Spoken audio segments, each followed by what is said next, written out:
Have you ever wondered why you seem to attract the same type of people? Maybe it's a toxic friend who drains you, or an emotionally unavailable partner who always seems to send mixed signals at the best of times. At times, it feels as though there's a certain relationship playlist the universe has put on repeat for you. So, why is it that this keeps happening? Well, Carl Jung has more information regarding this topic. To Jung, the people we attract are not random. They are mirrors, reflecting something within every one of us. Spoiler, the issue could possibly not just be with them. But do not worry, it is not about blame. It is about awareness. By the end of this video, you will not only know why this happens, but also how to escape this cycle and possibly laugh a bit too.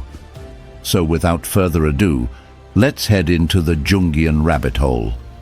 The law of attraction, but with a shadowy twist. Let's talk about the law of attraction, but not the Pinterest board version where you manifest free vacations by thinking positive thoughts. No, Carl Jung had a more profound and gritty take on it. He believed that you're not attracting what you want. You're attracting what you're hiding. Enter the shadow. Your psychological junk drawer where you hide all the things you dislike about yourself. Think of your shadow as the part of you that doesn't get invited to dinner parties. It's made up of your fears, insecurities, and unresolved trauma that lurk just beneath the surface. According to Jung, this shadow doesn't quietly sit in the corner. It acts like a hyperactive casting director. It recruits people into your life who perfectly mirror your hidden issues. And here's where it gets wild.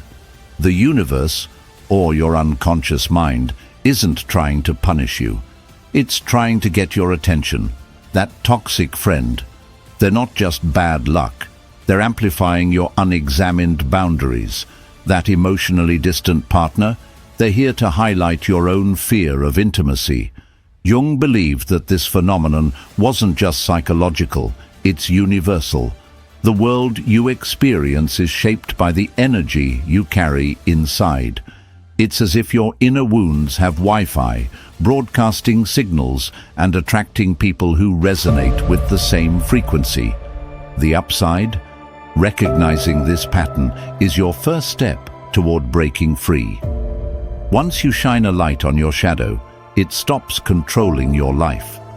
The law of attraction isn't a curse, it's a clue, a breadcrumb trail leading you back to yourself. The relationship mirror. Not the funhouse version. Every person you attract is like a human mirror. Not a flattering Instagram mirror, but one of those brutally honest ones in a dressing room with harsh fluorescent lighting. This is Jung's view on relationships. They don't just happen to you. They happen for you, whether you like it or not. The people you attract reflect parts of yourself that you've either ignored, rejected, or denied. Let's say you're someone who tries to keep the peace, even at the expense of your own needs. Guess who you'll attract?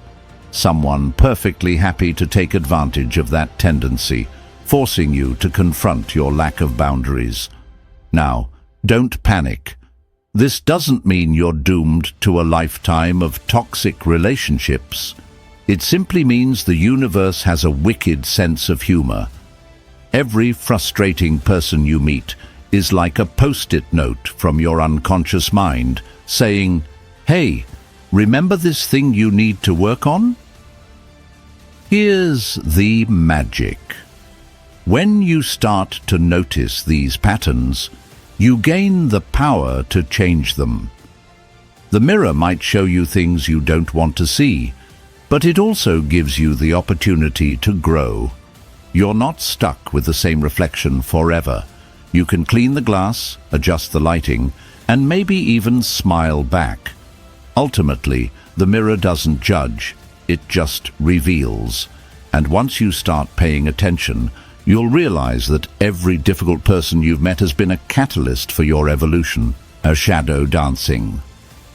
Why you attract your opposite. Here's a plot twist. You don't attract people who are just like you. You attract people who highlight what you're not.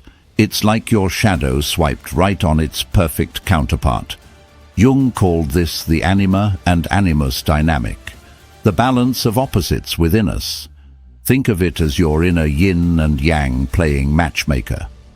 Let's break it down. If you see yourself as the nurturing, caring type, you might attract someone who's detached and self-centered. Why? Because their personality triggers parts of you that you've repressed, like your need to set boundaries or demand respect. It's as if your subconscious went, "Oh, you hate confrontation. Let me find someone who thrives on it." The frustrating part. Opposites attract because they're trying to teach you something. Your shadow has a PhD in irony, that impatient coworker. They're here to teach you patience. That partner who never expresses their emotions. They're showing you your own struggle with vulnerability. Jung believed these opposites weren't random. They were opportunities for growth.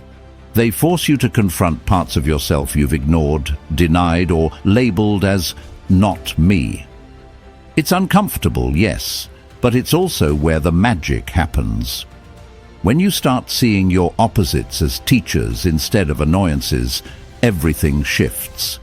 The emotionally unavailable partner teaches you to nurture yourself. The controlling friend shows you the power of setting boundaries. Opposites don't attract to torture you. They attract to complete you. And here's the kicker.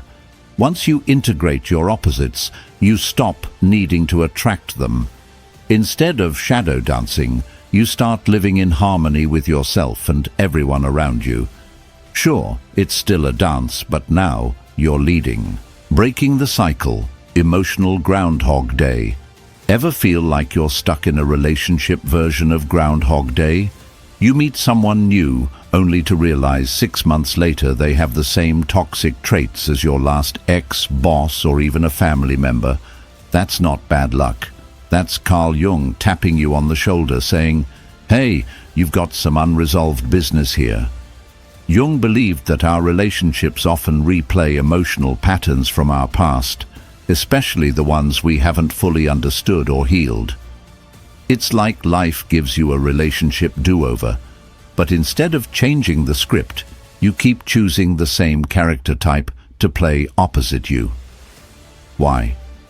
Because your unconscious mind loves familiarity, even when it's unhealthy.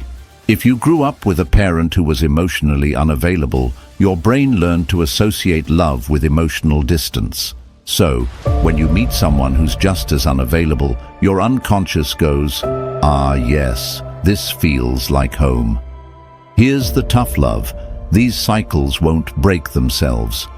To escape emotional déjà vu, you've got to dig into the root cause. This might mean asking yourself hard questions like, why do I keep choosing people who treat me this way? Or, what am I avoiding within myself? Spoiler alert. The answers will probably make you squirm, but once you identify the pattern, you can rewrite it.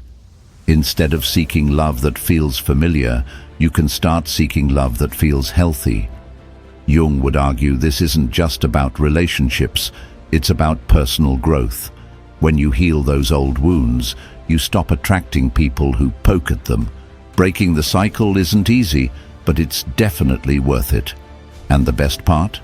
Once you've done the work, you'll look back on your past relationships, laugh at the absurdity of it all and think, wow, I really dodged a few cosmic bullets. The shadow test. Is it them or is it you? We've all done it. Pointed the finger at someone else and thought, they're the problem. But Carl Jung would raise an eyebrow and say, hold on. Are they the problem, or are they just showing you something about yourself? Welcome to the ultimate psychological plot twist. Sometimes the traits we despise in others are the ones we secretly carry within ourselves. Jung called this projection. It's like wearing emotional VR goggles that project your own unresolved issues onto everyone else. Here's how projection works. Let's say you pride yourself on being kind and selfless. Along comes someone who's blunt, assertive, and maybe even selfish. You might think, they're the worst. But deep down, what you're really reacting to is your own buried desire to be more assertive, something you've repressed to maintain your image of being nice. Here's the kicker. The people who trigger us the most are often our greatest teachers. That annoying coworker. They're holding up a mirror to the parts of yourself you don't want to see. That overconfident sibling. They're showing you your own untapped potential for self-assurance. Jung believed that recognizing projection is one of the most powerful tools for self-awareness. Once you realize that your reactions say more about you than the other person, you can stop playing the blame game and start doing the inner work. The reward? Freedom. When you stop projecting, you stop attracting people who push your buttons. Instead, you attract people who match the healed, whole version of yourself.